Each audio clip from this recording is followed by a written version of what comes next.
السلام علیکم ورحمت الله وبرکاتو. خوږو دوستانو، هیله مند یم چې روغ جوړ او خوشحال به یاست. زه نورالدین علم دوست یم چې د مشال کورس د انګلیسي ژبې د زده کړې په موخه تاسو ته د تدریس چارې پر مخ وړم.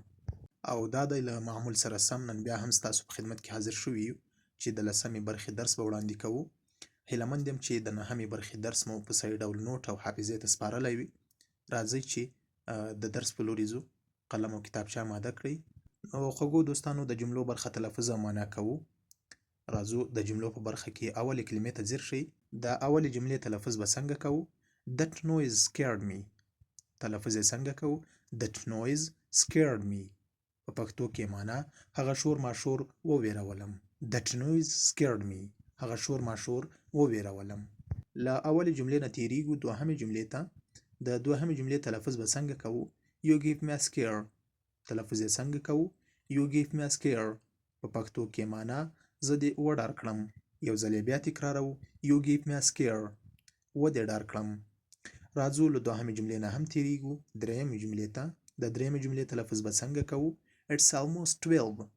تلفظ یې څنګه کوو؟ It's almost 12. په پښتو کې معنا تقریبا 12 بجې دي. It's almost 12. تقریبا 12 بجې دي. دا هم له ځان سره په بار بار تکرار کړئ چې یاد مو شي. راځو څلورمې جملې ته. دا څلورمې جملې تلفظ به څنګه کوو؟ Have you been to this place before? تلفظ یې څنګه کوو؟ Have you been to this place before? په پښتو کې معنا څنګه ده؟ مخکې دې ځای ته راغلی یې؟ Have you been to this place before? آیا مخکې دې ځای ته راغلی یې؟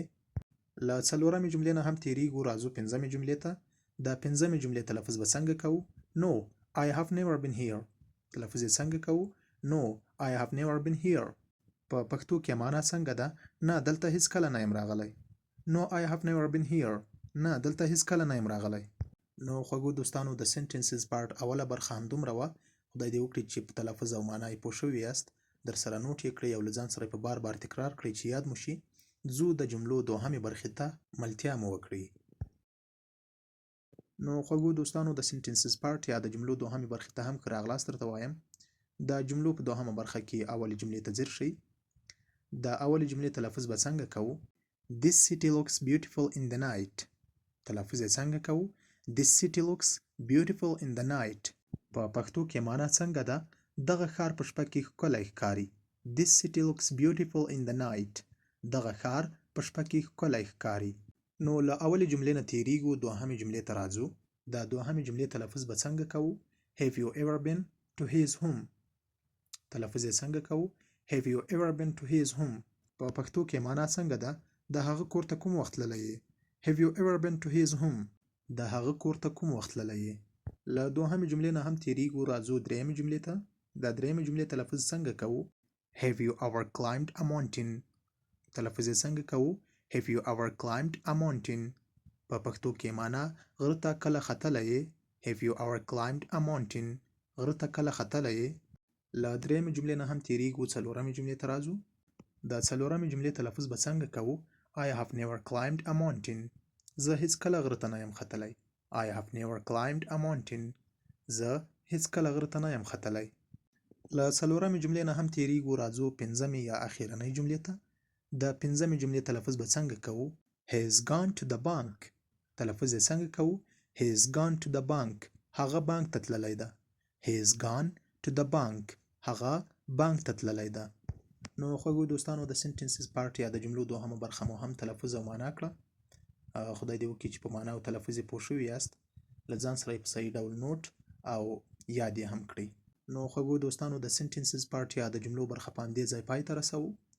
د ورډز پارت یا د لغاتونو برخې ته داخلیږو. ملتیا مو وکړئ. نو خوږو دوستانو، د ورډز پارت یا د لغاتونو برخې ته هم ښه راغلاست درته وایم. د لغاتونو په برخه کې هم اول لغت ته ځیر شئ. Prince. تلفظ یې څنګه کوو؟ Prince. P-R-I-N-C-E. Prince. شهزاده ته وایي. Prince د شهزاده په معنا ده. له اول لغت نه تیریږو. راځو دوهم لغت ته. د دوهم لغت تلفظ به څنګه کوو؟ Protect. P-R-O-T-E-C-T. Protect. تلفظ یې څنګه کوو؟ Protect. محافظت کول یا ساتنه کول. Protect د محافظت کولو یا ساتنې په معنا ده. له دوهم لغت نه هم تیریږو، راځو دریم لغت ته. د دریم لغت تلفظ څنګه کوو؟ شیپ. SHAPE شیپ شکل ته وایي.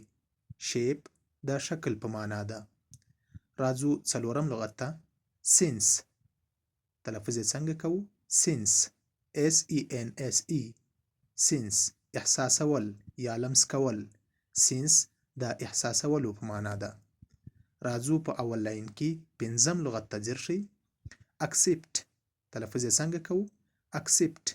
ACCEPT اکسپټ منل یا قبلول. اکسپټ د منل یا قبلولو په معنا ده. نو خوږو دوستانو د ورډز پارت یا د لغاتونو په برخه کې مو د اول لاین پنځه لغاتونه تلفظ او معنا کړو. ځو دوهم لاین ته اوړو او په دوهم لاین کې اول لغت ته ځیر شئ. د اول لغت تلفظ به څنګه کوو؟ په دوهم لاین کې اټینډ. تلفظ یې څنګه کوو؟ اټینډ ګډون کول.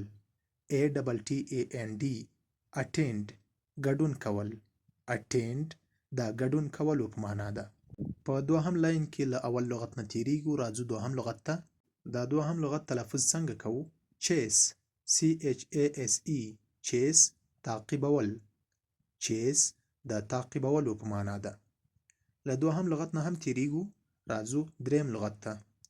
کانټرست. تلفظ یې څنګه کوو؟ کانټرست. CONTRAST کانټرست فرق یا توپیر ته وایي. کانټرست د فرق یا توپیر په معنا ده.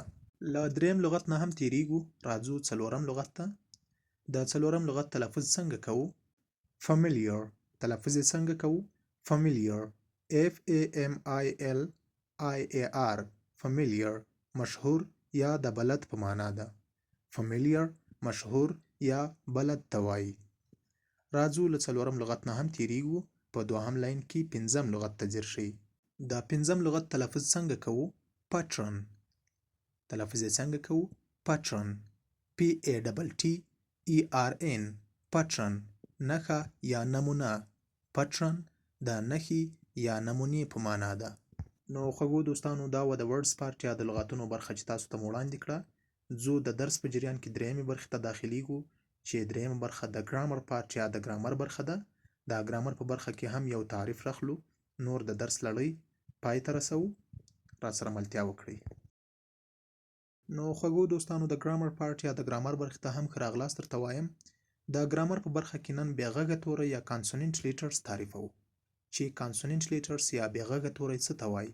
Consonant letters are those which cannot pronounced in a word without vowels.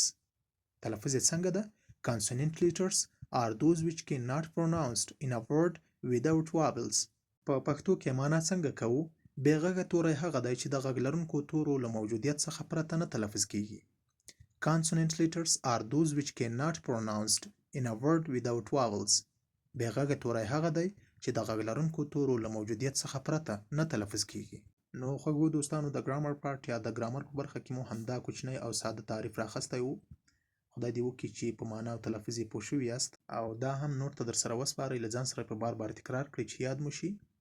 دا چې د ګرامر په برخه کې نور کوم تعریفونه راځي، کوم درسونه مخته راځي، دا به په راتلونکو نوو درسي ویډیوګانو کې تاسو ته وړاندې کوو. نو خوږو دوستانو له تاسو نه هم ډیره مننه کوم چې تر اوسه مو راسره حوصله وکړه او د لسمې برخې درس مو پوره راسره تعقیب کړ. او دا چې د دې درس اړوند د مشال کورس نورې درسي ویډیوګانې مو هم اپلوډ کړي دي، کولی شئ چې هلته مو ورشئ، مطالعه پکې وکوئ او ستاسو چې په سوشل میډیا باندې کوم ملګري دي، کوم دوستان لري، هغو سره هم دغه ویډیوګانې شریکې کړئ چې زموږ چینل ته راشي او زموږ دغه درسونه تعقیب کړي.